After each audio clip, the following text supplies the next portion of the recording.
আজকে আপনাদেরকে সবাইকে ডাকা হয়েছে একটা কারণে যে বাগদায় থানায় এলাকায় সকালে 10টা নাগাদ পুলিশ খবর পায় যে মালিপোতা বটতলা একটা জায়গা রয়েছে, ওখানে একটা ওপেন টেম্পল, ওখানে মা শীতলা দেবী যে মূর্তি ছিল ওটা কেউ বা কারা ভেঙে দিয়েছে, আর একটা যে শিবলিঙ্গ ছিল ওটা ওখান থেকে মিসিং আছে। পুলিশ খবর পাওয়ার সঙ্গে সঙ্গে ইমিডিয়েটলি ওখানে যায়।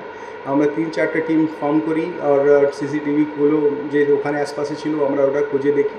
তখন আমরা পাই যে একজন স্থানীয় নিবাসী যার নাম হচ্ছে অশোক ঘোষ, ওখানে ওনার মুভমেন্টটা দেখা গেছে। পরবর্তীকালে আরও যে স্টেটমেন্ট পেয়ে আমরা জানতে পারি যে উনি ওখানে গিয়ে এটা মানে মূর্তিকে ভেঙেছেন, একটা শিবলিঙ্গ যে ওখানে ছিল ওটাকে ওখান থেকে তুলে নিজে বাড়িতে নিয়ে যান। ওনার ওয়াইফ যে স্টেটমেন্ট দিয়েছে ওটা ওখান থেকে খুবই ক্লিয়ার কি উনি ইনটক্সিকেটেড অবস্থায় নিজে বাড়িতে শিবলিঙ্গটাকে নিয়ে গেছেন। তারপরে ওনার ওয়াইফ ওনাকে বললেন কি আপনি এই শিবলিঙ্গটাকে ওয়াপস যেখান থেকে নিয়েছেন ওখানে নিয়ে চলে যান। উনি যে একটা অন্যায় করেছেন এটাও 1-2 লোকজন সামনে বলেছেন।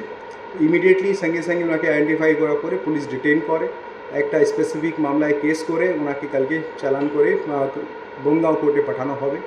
এটা নিয়ে প্রথমত একটা গুজব ছড়ানোর ব্যাপার হচ্ছিল, লেকিন ইমিডিয়েটলি যেহেতু পুলিশ সঙ্গে সঙ্গে কেসটাকে ডিরেক্ট করেছে, এটা আমার যে লোকাল টিম আছে ওখানকার এসডিপিও, ওসি বাগদা সহ অন্যান্য অফিসাররা, আমি সবাইকে প্রশংসা করছি। আশা করি এরকম কাজ ওনারা করতে থাকবেন। সিসিটিভি খুবই ইম্পর্টেন্ট, এখানে একটা কাড়ি রয়েছে। আপনারা জানেন কি সিসিটিভিতে দিয়ে আমরা রিউমার মঙ্গারিংটা খুবই কেটে যায়, রিউমারকে সরাতে পারে না। যে সিসিটিভি যে আমরা ক্যাপচার হয়েছে ওনার যে মুভমেন্টটা পেয়েছি, এটার জন্য আমরা ডিস্ট্রিক্টে একটা ড্রাইভ নিচ্ছি। নেক্সট 2-3 মাসের মধ্যেই আমরা খুব ভালো নাম্বার এখানে সিসিটিভি ইনক্রিজ আগে করেছি।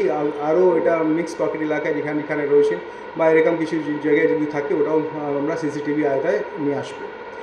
মানসুন সিজন যেহেতু আপনারা জানেন চলছে, এখানে প্রত্যেকটা বনগাঁওবাসীকে আমরা আশ্বস্ত করতে চাইছি যে প্রত্যেকটা থানা এলাকায় আমাদের রিলিফ যে টিমগুলো আছে ওগুলো খুবই অ্যাক্টিভ অ্যান্ড অ্যালার্ট রয়েছে।